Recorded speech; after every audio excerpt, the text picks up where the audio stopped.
Admission granted, Northeastern University. A highly respected and well-known university with a daunting admissions acceptance rate. Here's the catch to your acceptance. Jet off to a foreign country, knowing the few kids you met at orientation, and integrate into another culture. The fine print. You will be taking courses tailored to your major, but also cultural courses about your host country. Additionally, you will truly experience the country through a series of excursions and tours of the country. So, are you ready to break out of the ordinary? Accept or refuse this offer. Accept. Hello, my name is Hannah Slaiby, and I'm from the small town of East Greenwich in Rhode Island, about an hour and a half south of Boston. Given the choice between Northeastern with their amazing co-ops, global experiential learning, and academic rigor, the choice to accept did not seem difficult. But little did I know the ramifications of this decision. At the airport, I cried for the first time in a long time as I waved goodbye to my family for the seemingly last time. I knew I would be seeing them within the next month, but the thought of my whole life drastically changing was intimidating. As the weeks have gone by here, I have truly learned to integrate a global mindset, improve my personal well-being, and elevate my professional and personal effectiveness.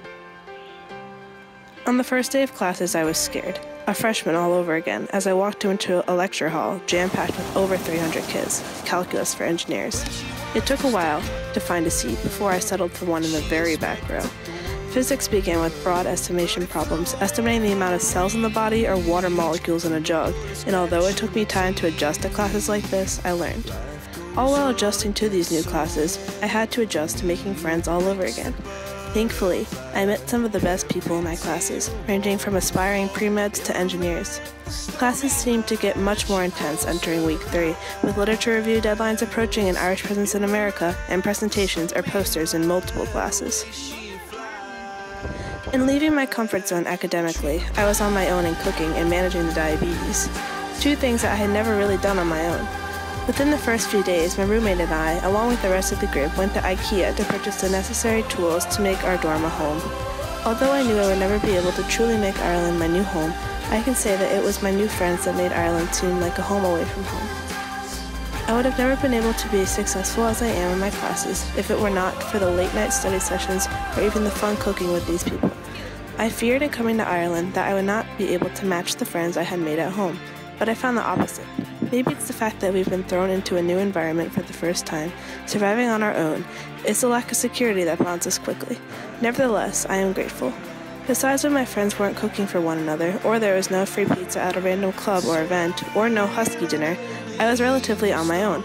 I managed to eat raw chicken and fall short of necessary nutrients within the first few weeks, but over time, I collected recipes from home, some of my favorite pasta dishes to be specific, and developed some of my own recipes throughout the months. I saw myself finally creating well-balanced meals. In one of our first trips to Johnny Fox's, my blood sugar drastically went out of control and my insulin pump failed. We were almost at Johnny Fox's when I knew that I needed to go back to the dorm and change my insulin pump. It took only one experience like this for me to realize that I needed to become more prepared and more responsible. I've learned to pack right and smart, even if it's just a trip into the city. The weekend trip to County Clare required much planning and time and anticipating anything that I would need 3.5 hours away from my dorm. That trip we went to the Cliffs of Moher, the Keys, the chocolate factory, and went on a rainy hike through the wetlands. This is probably one of the best experiences in the trip as it actually gave us a chance to be tourists. Locally, my friends and I enjoyed exploring the city of Dublin, with the shops, with eating, or just going to concerts.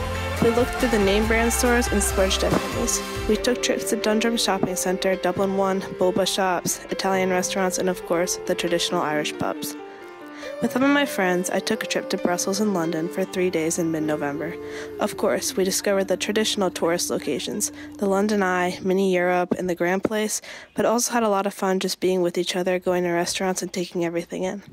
Although in the beginning I had my struggles adjusting to life in Ireland and at UCD classes, I can proudly say that I have emerged a better person, a more responsible person, and gained very close friends along the way. I loved my experience here, and it has truly sparked a desire to see the rest of the world.